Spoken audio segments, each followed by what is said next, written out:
할렐루야. 아멘. 제가 제 딸에게 가끔 얘기했던 것 중에 하나가 있습니다. 뭐냐면은 최선을 다하라는 거죠. 어떤 일을 하다가 보니까 좀 아직 나이가 어리다 보니 좀 미루는 경향이 좀 있더라고요.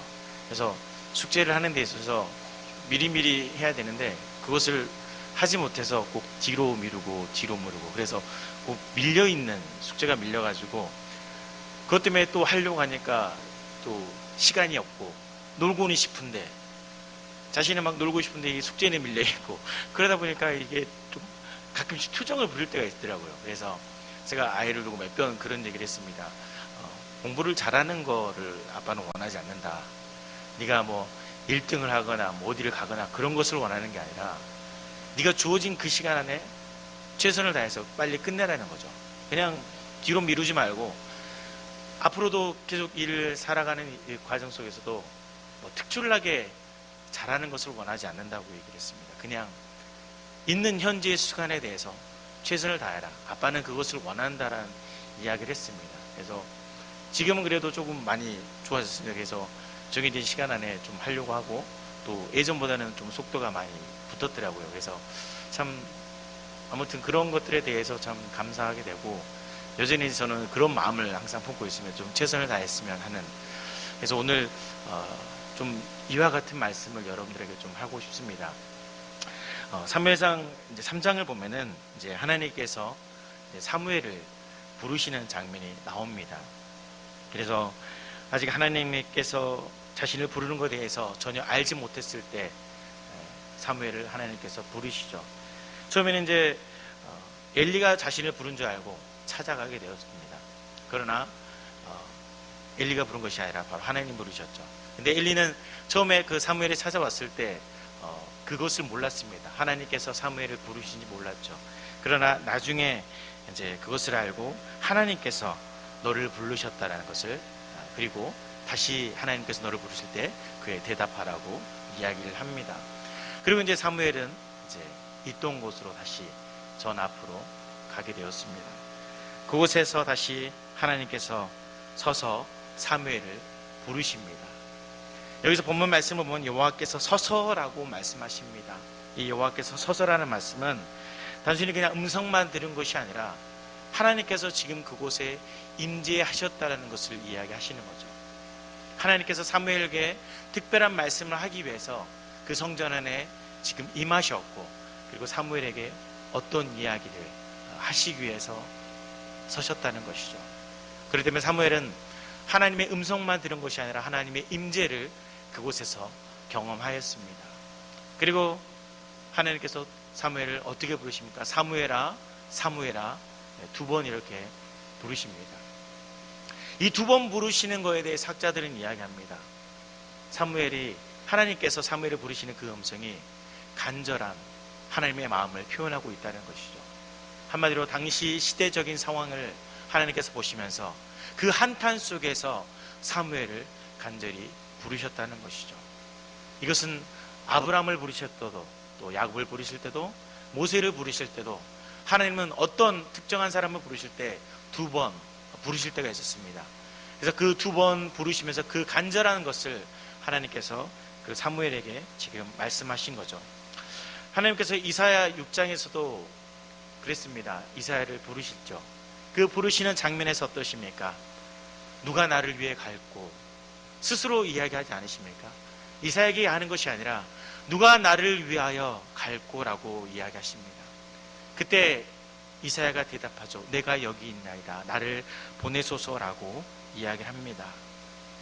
여러분, 이 시대 하나님께서 우리를 부르고 계신 줄 모릅니다.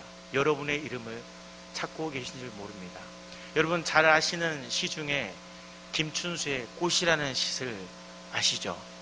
예전에 많이 외우셨을 겁니다. 내가 그의 이름을 불러주기 전에는 그는 다만 하나의 몸짓에 지나지 않았다. 이런 시입니다. 무슨 말일까요? 하나님께서 어쩌면 사무엘의 이름을 부르기 이전까지 사무엘은 그냥 한낱 제사장이었을지도 모릅니다.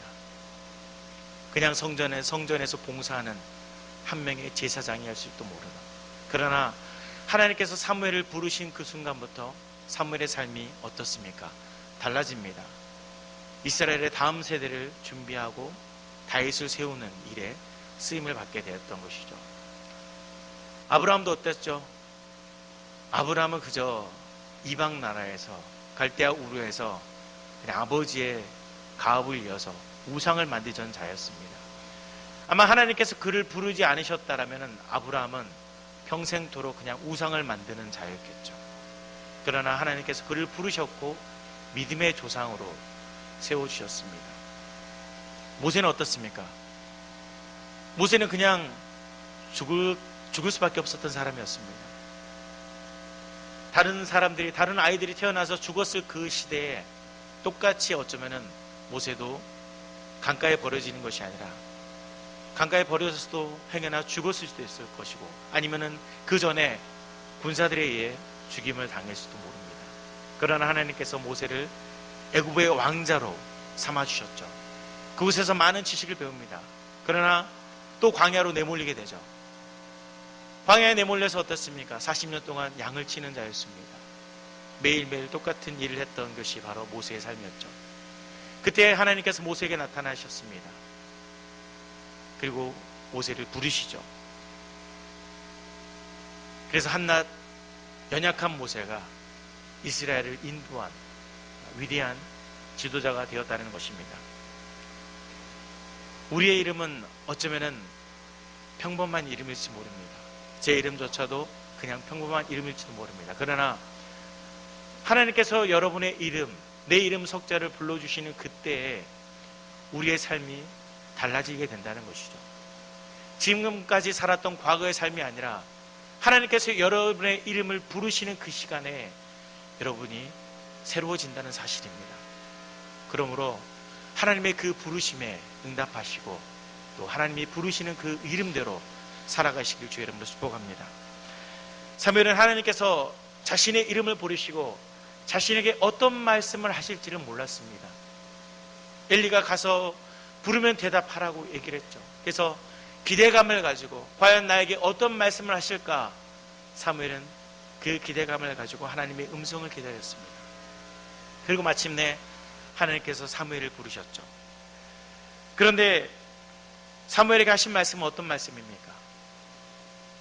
사무엘은 자신이 들었던 말씀이 그와 같은 말씀일 줄 몰랐습니다. 어떤 말씀을 할지는 몰랐지만은 기대감을 가지고 하나님은 과연 내게 어떤 말씀을 하실까? 내게 어떤 비전을 주실까?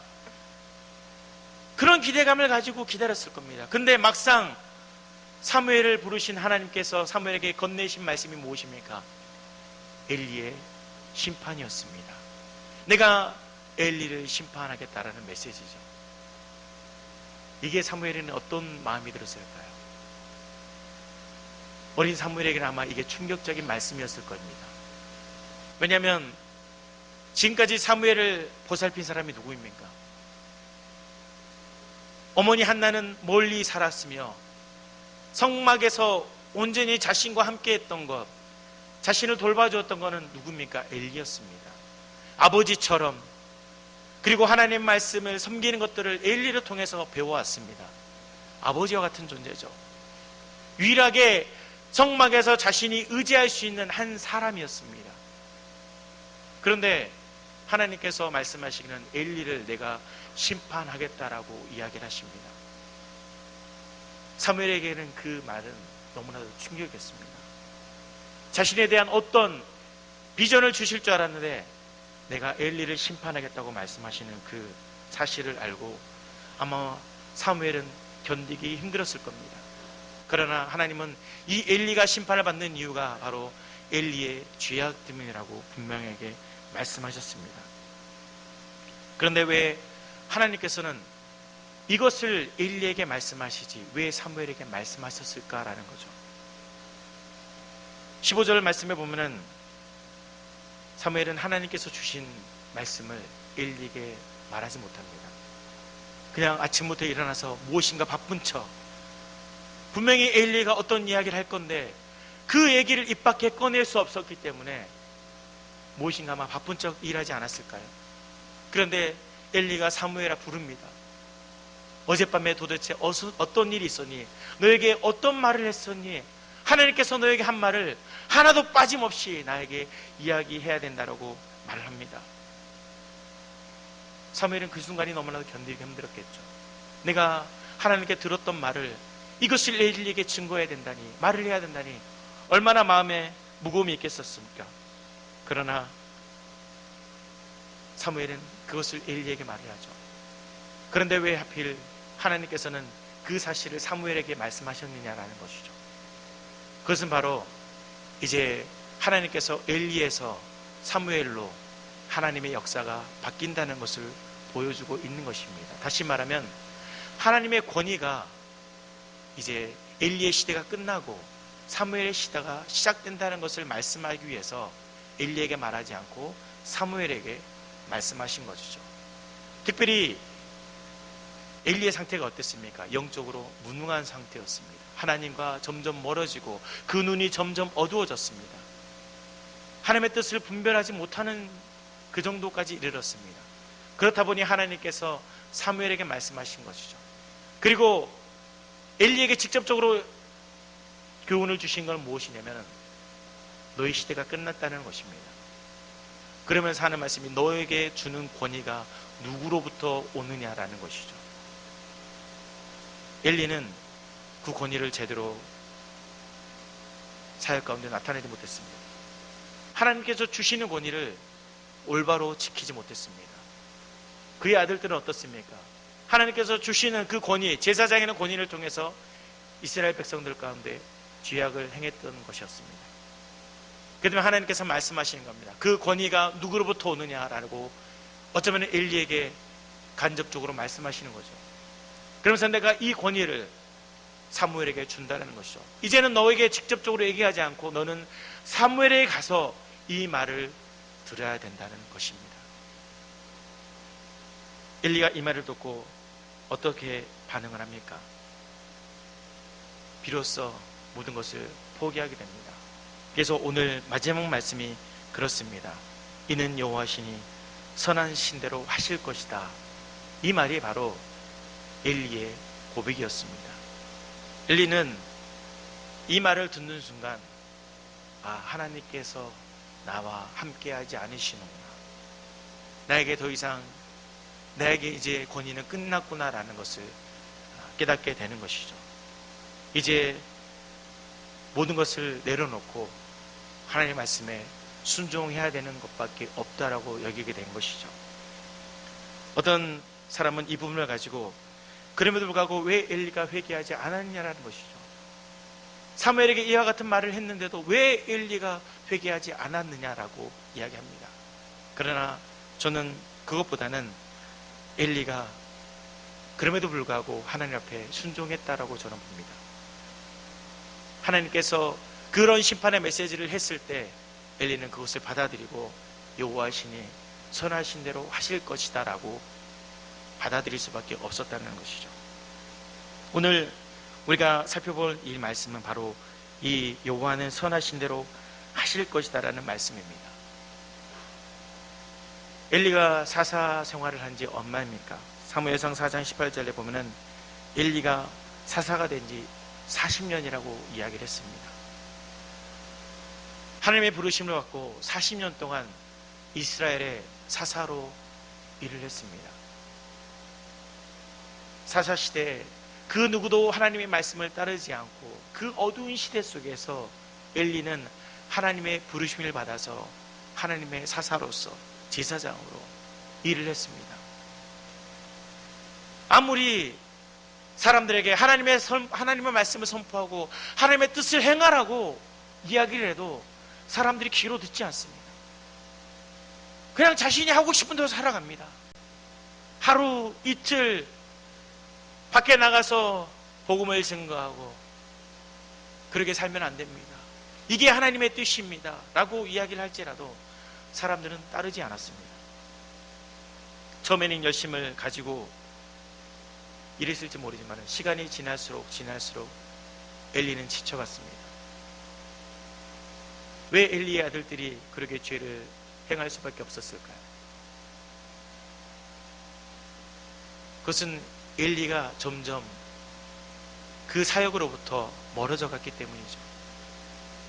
처음에는 열심히 했던 그것들이 사라져가고 점점 힘이 들어가며 무능해졌었기 때문에 그것이 이스라엘 백성에게 마찬가지로 동일하게 이스라엘 백성으로 하여금 하나님의 말씀을 올바로 선포하지 못된 것처럼 마찬가지로 아들들에게도 올바르게 선포하지 못했다는 것입니다.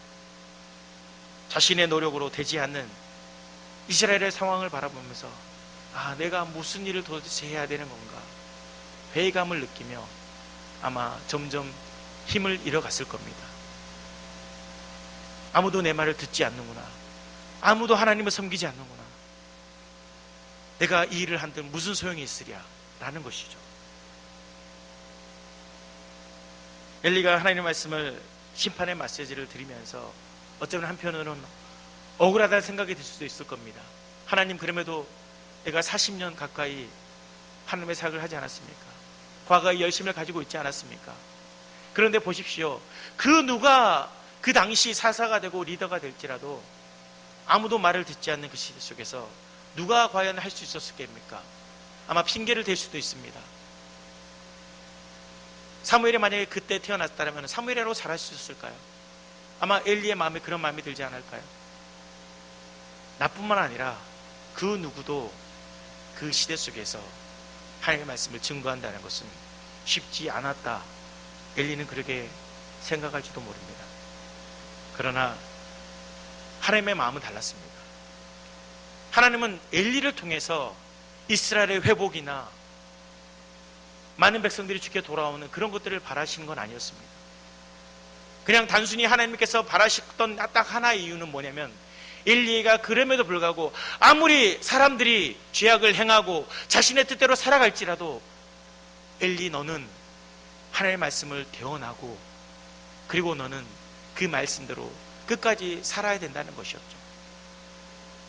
너를 통해서 다윗을 세우거나 그런 것을 하나님께서는 요구하신 게 아니었습니다. 그냥 너에게 주어진 그 사사라는 임무, 그냥 사람들에게 하나님의 말씀을 증거할 그 임무, 그것만 최선을 다하라는 것이죠. 듣든지 안 듣든지 상관이 없는 겁니다. 물론 돌아오면 좋겠죠.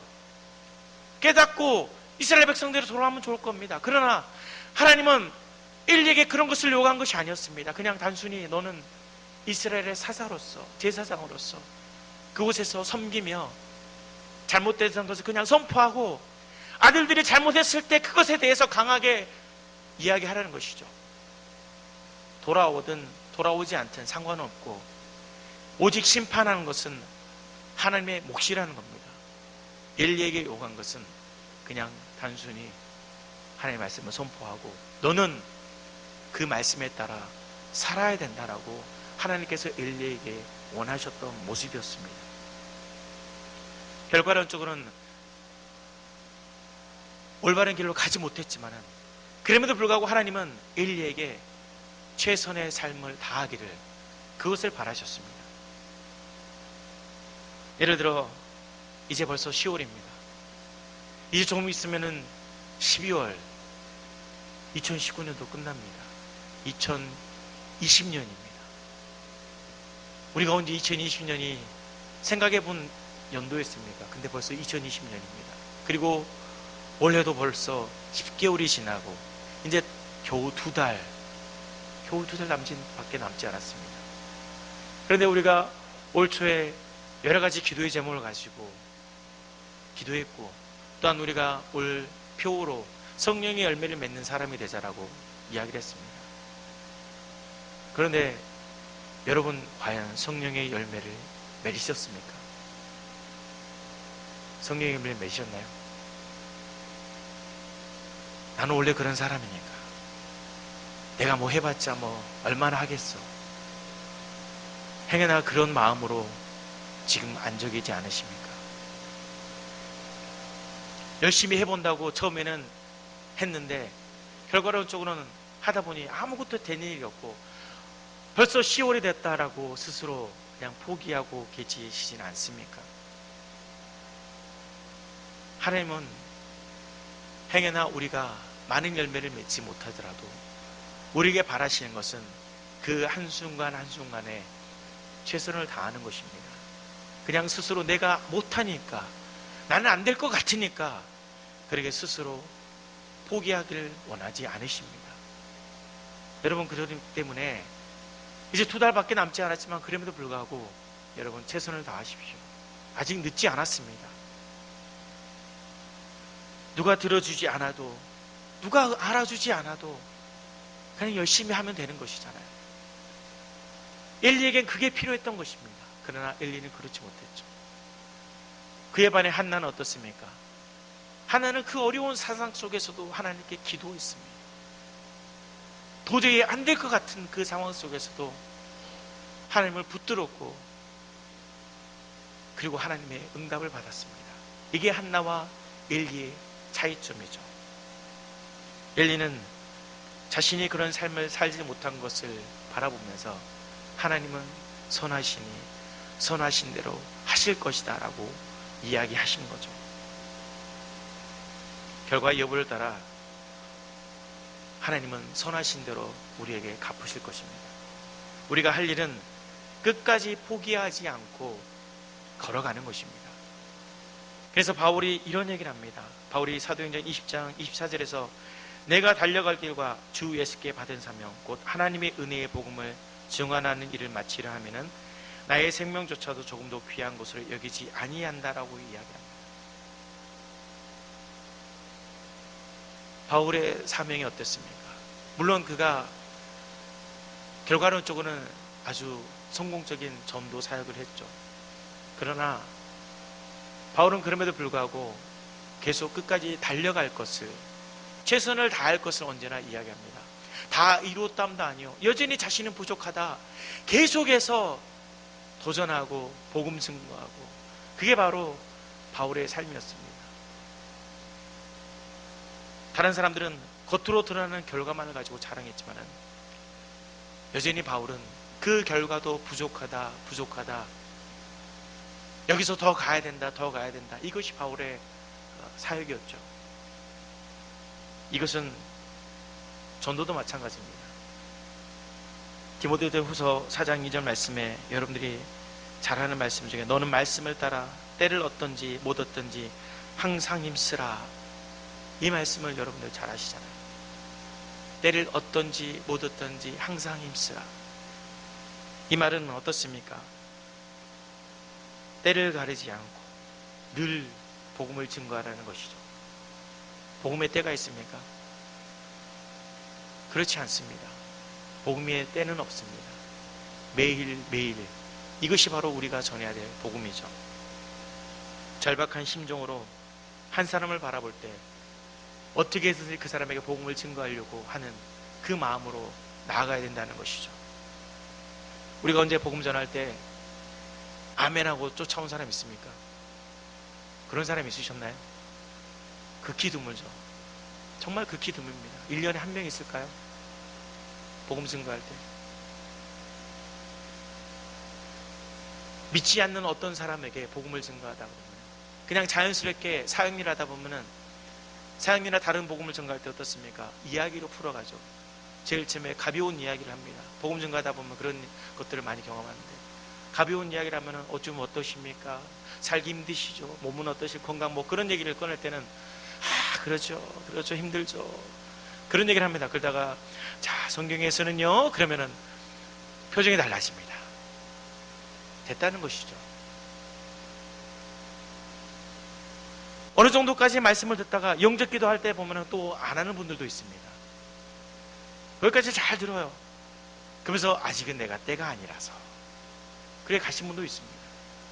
언제 영적 기도까지 하고 네 다음 주에 갈게요, 전화번호 주고 그렇게 오는 사람이 있습니까? 쉽지 않습니다. 그나마 들어주면 다행이죠. 욕하고 핍박하고 그런 사람들도 있습니다.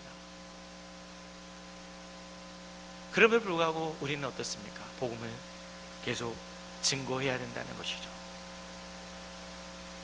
바울은 사도행전 14장에서 죽을 뻔한 일이 있었습니다.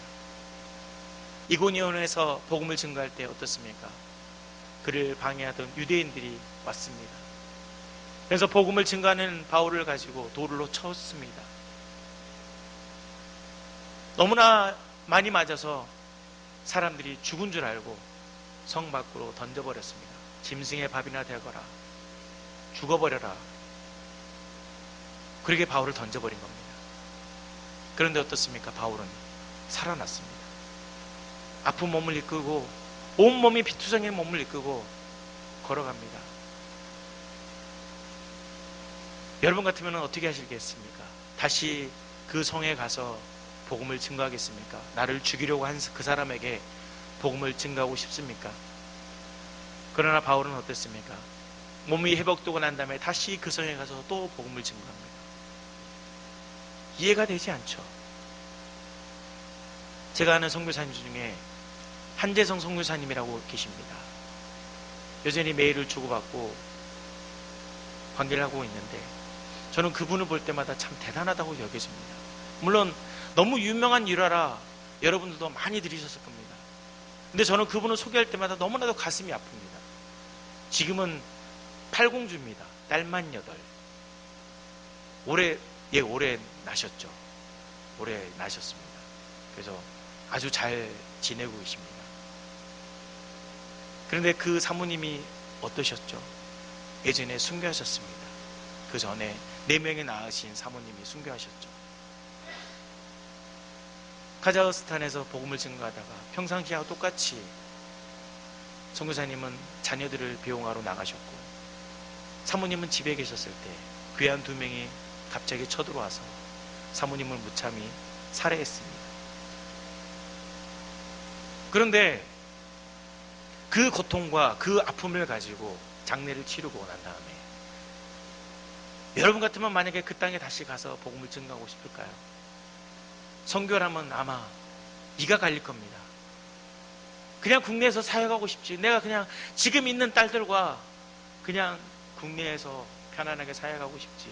굳이 내가 또 이방 땅을 향해 그 나를 미워하는 그 땅에 가서 내가 굳이 복음을 증거할 이유가 있을까? 아마 가지 않고 싶을 겁니다. 그러나 선교사님은 다시 하나님께서 자신에게 주셨던 마음이 있었기 때문에 그 땅을 향해 또 가셨습니다. 그래서 지금 발음이 안 되네요. 예, 발음이 잘 안 돼서 예, 죄송합니다. 예, 우크라이나에서 지금 사역을 하고 계십니다. 발음이 심해요. 그래서 올해도 물론 어려움이 있으셨습니다. 교회가 불이 나셨거든요. 교회가 한순간에 불이 나서 다 모든 것들을 태웠습니다. 다행히 사람은 아무도 안 다치셨습니다. 지금은 다시 또 건축을 새롭게 하셔가지고 열심히 또 사역을 하고 계십니다. 근데 저는 그분을 볼 때마다 참 대단하고 여겨집니다. 어떻게 다시 그곳에 가서 복음을 증거할 수 있을까? 물론 지금은 다른 지역입니다. 왜 거기서 오지 못하게 하기 때문에. 그럼에도 불구하고 여전히 선교지에 있습니다. 바울은 디모데에게 마지막으로 이런 얘기를 했습니다. 나는 주께서 내 심령과 함께 계시기를 바라느니 은혜가 너희와 함께 있을지어다. 때를 얻든지 못 얻든지 너는 복음을 증거하고 그리고 비록 고난과 어려움이 있을지라도 끝까지 최선을 다하라. 이게 바울이 디모데에게 한 마지막 말입니다. 오늘 우리가 기억해야 될 말씀은 선하신 대로 이루실 거라는 말씀이죠. 이 말씀을 다시 말씀드리면은 열매를 맺는 것은 하나님께서 하시는 겁니다. 우리는 그냥 다만 주어진 시간 안에 최선을 다하는 것이죠. 매일매일 복음을 증거하다 보면 누군가는 듣게 될 것이고 누군가는 돌아옵니다. 또 누군가는 욕하겠죠. 누군가는 핍박하겠죠. 그러나 그럼에도 불구하고 우리는 계속해서 주의 복음을 증거해야 된다는 사실입니다. 열심히 증거했는데 열매가 없다고 좌절할 필요 없습니다. 오늘도 또 새신자의 이름을 써내셨습니다. 그런데 매년 똑같은 이름을 써낼 때가 있습니다. 죽어도 복음을 증거해도 말 안 듣는 그 남편, 그 아내 있잖아요. 자식들.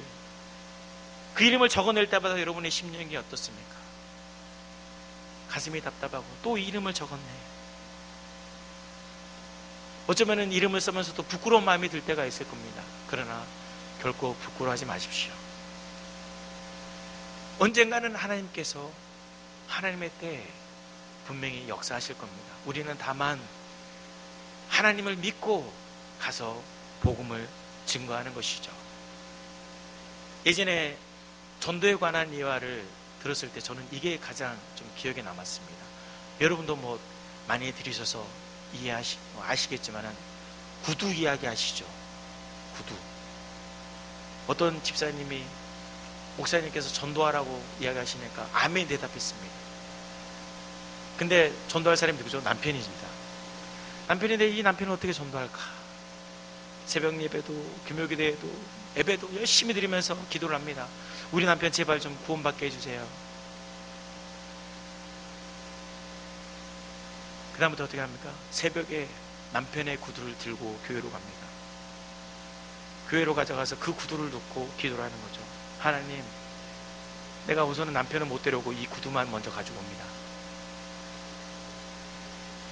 근데 아침만 되면은 남편이 구두가 없는 거죠. 왜 내 구두가 도대체 어디 갔다 오는 걸까? 알고 보니 아내가 구두를 들고 새벽마다 가서 기도하고 오는 거죠. 그래서 하루는 이제 남편이 교회를 가죠. 남편이 따라갑니다. 구두를 들고 간 아내를 따라가죠. 가만히 가서 보니까 아내가 기도하죠. 내 남편 구원해달라고. 먼저 이렇게 구두가 왔는데 하나님 제발 이 구두 신어서 내 남편이 여기서 예배 좀 드리게 해달라고. 그런 예화를 들은 적이 있습니다. 결국은 그 남편이 어떻죠? 구두를 신고 함께 예배를 드렸다는 그런 저는 옛날 예화가 기억이 납니다. 이 말씀이 주는 교훈이 무엇일까요? 언제가 남편이 구원된다? 이걸까요? 저는 여기서 알고 말씀드리고 싶은 것은 그냥 최선을 다하라는 것이죠. 남편이 오래 안 올 수도 있습니다. 여전히 내가 적어놓은 태신자가 내 자식들이 이번 미랄 추수에도 또 빈자리일지도 모릅니다. 올해도 적어서 기도했는데 또 못했구나. 나 혼자 온 그 발걸음, 당일날 왔던 그 발걸음이 어쩌면은 너무나도 하나님 앞에 죄스러운 모습일지도 모릅니다. 그러나 여러분 그럼에도 불구하고 최선을 다해야 된다는 것이 아닐까요? 우리는 그냥 가서 증거하는 것이 우리 할 일입니다. 회개시키고 돌아오는 것은 하나님이 하실 일이죠. 우리가 할 일이 아닙니다. 우리는 끝까지 기도하고 그 영혼을 위해서 하나님 앞에 드리는 것이 우리가 해야 될 일입니다. 엘리가 만약 그 사실을 알았더라면 어땠을까요? 엘리가 과거에 여호와는 선하시니 선하신 대로 하실 것이다 라는 고백하기 전에 그 선하심에 대해 알고 있었다면 아마 최선을 다했을 겁니다. 사람들이 듣든 안 듣든지 주어진 상황에서 최선을 다했을지도 모릅니다. 자식들이 망나니로 살아도 자신만큼은 하나님의 말씀을 지키면서 살았을지도 모릅니다. 그러나 너무 일찍 포기해버렸습니다. 안 되는구나. 안 되는구나. 변하지 않는구나. 너무 빨리 포기해버린 것이죠. 여러분 스스로 포기하지 마십시오. 전도를 할 때 안 된다고 스스로 포기하지 마십시오. 이번 미랄 추수 때 과연 내가 할 수 있을까? 그런 생각도 하지 마십시오. 제가 우리 초등부 애들한테 그런 얘기를 합니다. 뭐라고 하냐면 11월 3일 날 친구 초청 주일 할 때 친구 안 데려가도 돼. 친구 안 데려오고 혼자 와도 돼. 너가 할 일은 무엇이냐? 이번 한 주 살아갈 때 한 명이라도 가서 복음을 증거하는 거야 라고 얘기합니다. 한 명이라도 가서 증거하면 되는 겁니다. 오든 안 오든 그건 상관없습니다. 물론 와서 같이 예배드리고 함께 하나님의 경험들은 얼마나 좋겠습니까? 그것이 가장 이상적인 모습이겠지만은 그러나 행여나 그렇지 않아도 된다라고 이야기하는 것이죠. 다만 듣든지 안 듣든지 상관없으니 가서 증거하라는 것입니다. 여러분도 오늘 이 말씀을 기억하시면서 바라건대 듣든지 안 듣든지 상관하지 마시고 뭐라고 하든지 욕을 하든지 상관없습니다. 핍박을 하든지 그냥 여러분들은 하실 말씀은 예수님 믿어야 됩니다. 예수님 믿어야 됩니다 라고 증거하는 것이 여러분이 해야 될 일이라는 것입니다. 이것을 하나님께서 우리에게 요구하시는 일입니다. 그러므로 스스로 판단하지 마시고 저 사람은 안 돼, 저 사람은 안 와, 판단하지 마시고 끝까지 최선을 다해서 주의 복음을 증거하는 우리 성도님 되시길 바랍니다. 그러면 하나님께서는 선하시기 때문에 선하신 대로 모든 것들을 이루어 나가실 것입니다. 아멘. 함께 기도하겠습니다. 하나님 감사합니다. 여호와는 선하시니 주님의 뜻 가운데 모든 것들을 이루어 주신다라는 말씀을 믿습니다. 하나님, 우리에게 주어진 사명, 복음의 사명, 또 하나님의 귀한 일을 감당할 만한 많은 사명들, 그런 일을 하다 보면 때로는 시험에 들고 지치고 힘이 들 때가 있습니다. 그러나 하나님께서 우리에게 원하시는 것은 그 주어진 시간을 통해서 최선을 다하는 것을 우리에게 말씀하십니다. 우리 스스로 안 된다고 좌절하고 넘어지는 것을 원하시는 것이 아니라 끝까지 믿음을 붙들고 살아가기를 하나님은 요구하십니다. 하나님, 우리가 미를 추수를 앞에 두고 있는데 우리가 스스로 올해도 안 될 거니, 올해도 여전히 듣지 않을 것이라고 판단할 것이 아니라 우리가 믿음으로써 우리에게 주어진 그 사명을 믿음으로 나아가며 많은 사람들에게 이번 한 주 살아갈 때도 한 명 한 명에게 그 복음을 증거할 수 있는 우리 성도를 대하여 주시옵소서. 그래서 하나님은 선하시니 그 선하신 대로 모든 것들을 이루어 주실 것을 믿습니다. 감사드리며 예수 그리스도로 기도합나이다. 아멘.